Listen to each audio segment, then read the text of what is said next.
Hello guys, welcome back. तो सुबह का टाइम था और मैं आराम से अपने गहरे सपनों में खोया हुआ था। लेकिन वो कहते हैं ना कि दूसरे की खुशी किसी से देखी नहीं जाती। तो किसी होशियार व्यक्ति ने आके कमरे की लाइट ऑन कर दी और पंखा बंद कर दिया, और इसी के साथ मेरी नींद बर्बाद हो जाती है और मुझे उठना पड़ता है। और उठते ही मैं देखता हूँ कि मेरे बालों की कंडीशन तो चिड़िया के घोंसले से भी खराब लग रही है।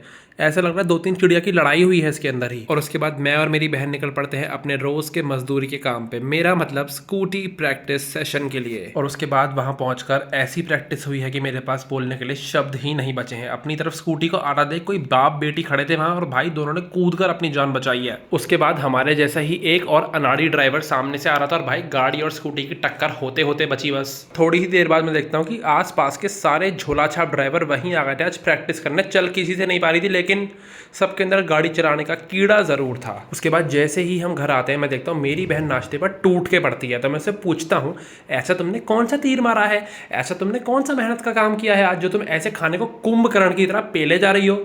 तो उसके पास कोई जवाब नहीं होता एज ऑलवेज। आज सैटरडे था तो मेरे अंदर की छुपी हुई बावर्ची आंटी बाहर आ जाती है, और मैं सोचता हूँ आज तो कुछ अलग खाऊंगा। आज खाऊंगा आमलेट, और फिर अच्छी तरीके से अंडों की तोड़ फोड़ करने के बाद मैं उनको तवे पर डाल ही देता हूँ। तवे पर डालने के बाद कुछ पल तक तो सब अच्छा था, लेकिन फिर एक ऐसा तूफान आया जिसने सब कुछ तहस नहस कर दिया।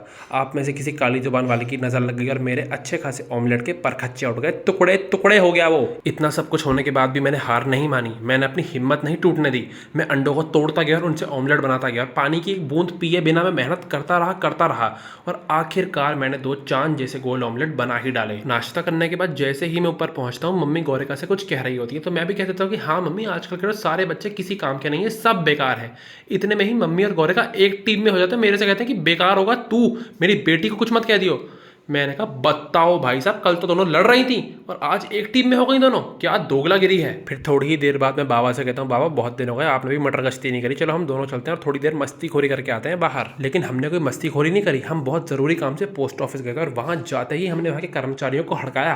तुमने इतनी भीड़ लगा रखी, सारा दिन तुम्हें ब्रेक चाहिए, लेकिन काम के नाम पे काम चोरी करते हो सबके सब। यही सब देखने के बाद वहां के लोगों ने हमको शाबाशी दी और हम लोग उसके बाद घर आए, और घर आते ही मम्मी पूछते हैं कि आप दोनों कहाँ गए थे।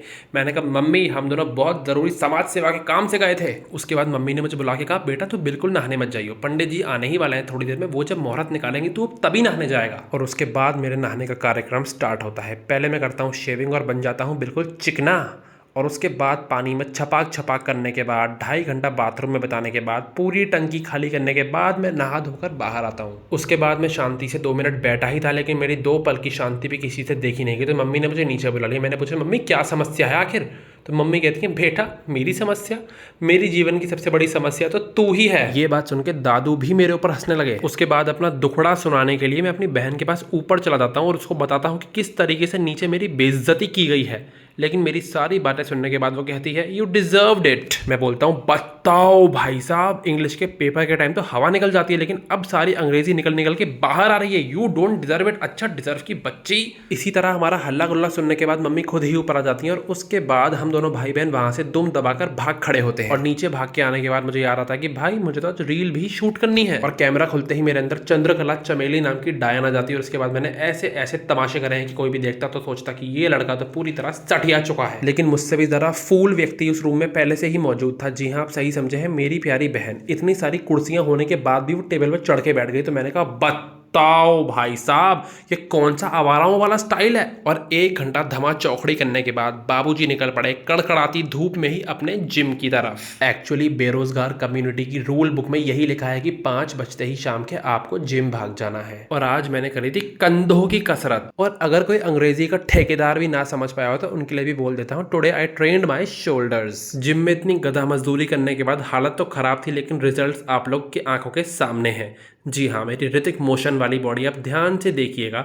और मेरे पेट पे जो 10 biscuit, oh I mean 10 pack abs लगे हुए हैं, उनको देखकर 2-3 लड़के बाहर बेहोश ही हो गए थे। उसके बाद घर पर मेरा तालियों के साथ स्वागत होता है और मेरे को गेंदे की फूल की एक माला भी पहनाई जाती है। और मेरी मम्मी कहती है वाह, मेरा बेटा क्या तीर मार के आया, ऐसा तीर तो अर्जुन भी नहीं मार पाया करता था महाभारत में। अपनी इतनी सारी तारीफें सुनने के बाद मुझे लग गई थी बहुत जोरों शोरों की भूख। तो मैंने अपने सर पे जोर से पटक के 2 खरबूजे फोड़े और साथ में एक टोकरा भर के केले खाए। और आजकल मैं और मेरी बहन तो पढ़ना छोड़ ही चुके हैं तो हमारी मम्मी खुद ही कॉपी किताब लेके पढ़ने बैठ गई थी।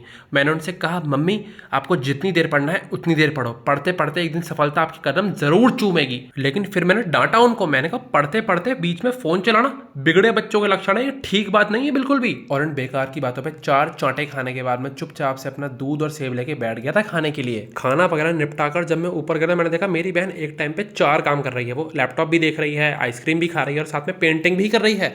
मैंने कहा वाह, ये लड़की तो बहुत सयानी हो गई है। उसके बाद ध्यान से मैंने उसकी पेंटिंग को देखा तो उसने टेढ़ी टांगों वाली एक काली रंग की लड़की बनाई थी। मैंने कहा हमारे समाज में तो गोरी चिट्टी लड़कियां अलाउ हैं, अब इस काली लड़की से शादी कौन करेगा। और मेरी ऐसी बकवास सुनने के बाद मेरी बहन ने कहा भैया मैं हाथ जोड़ती हूँ, प्लीज यहाँ से चले जाओ। और सारा दिन इतनी अनाप शनाप बातें करने के बाद अब हो गया था घोड़े बेच के नहीं गधे बेच के सोने का टाइम। और मैं पड़ गया धड़ाम से बेड पे। इसी के साथ tata bye bye see you, मिलता हूँ आपसे कल। और जिसने भी एंड तक ये व्लॉग देखा उसके लिए मेरे प्यार और थूक से भरी प्यारी सी एक चुम्मी। बाय।